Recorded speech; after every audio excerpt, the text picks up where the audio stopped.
The Prime Minister started the day wanting to talk about outer space, but the questions were all about events in his political orbit. There are disagreements in perspective on this, but I can reassure Canadians that we were doing our job. That's the Liberal line. This is all a difference of opinion. So another key player will try to drive that home. Gerry Butts, the Prime Minister's former top advisor who resigned last week, has now asked to testify at the Justice Committee. I believe my evidence will be of assistance. I need a short period of time to receive legal advice to be able to produce relevant documents to the committee. Butts featured prominently in Wilson-Reybould's version of events. She recounted a December 5th meeting at the Chateau Laurier in Ottawa. I wanted to speak about a number of things, including bringing up SNC and the barrage of people hounding me and my staff.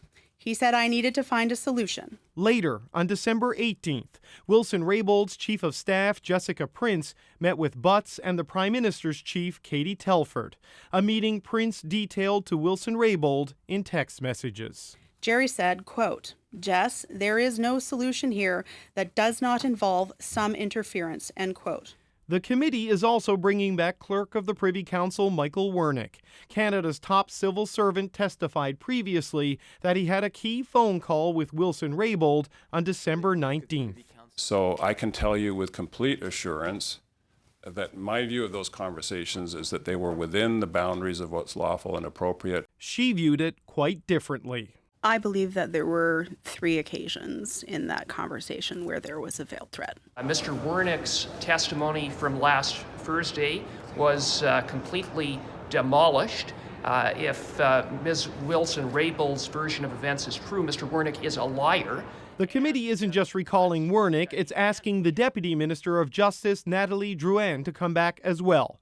Wilson-Reybould testified that the clerk and her then deputy had a phone call that suggests she lost her job as Justice Minister because of the standoff with the Prime Minister. The call took place 3 days before the cabinet shuffle. As part of this conversation, the clerk tells the deputy that one of the first conversations that the new minister will be expected to have with the Prime Minister will be on SNC-Lavalin. All of that will play out in public next week, while in private, the Prime Minister will decide if Wilson-Reybould can stay in the Liberal caucus. I have taken knowledge of her testimony, and there's still reflections to have on next steps. David, you've done some digging into those next steps. What are you hearing?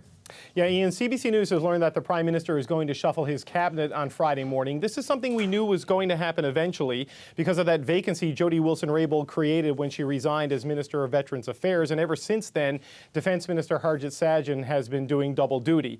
Well, what a high-level source tells me tonight is that this is going to be a small shuffle. Only a handful of ministers are moving to fill that vacancy. And if you're a backbencher waiting at home for a phone call tonight about a promotion, I got some bad news. The source tells me no new ministers going into cabinet. This is only a shuffle of existing ministers that will be rolled out tomorrow, Ian. Okay, David, thank you. You're welcome.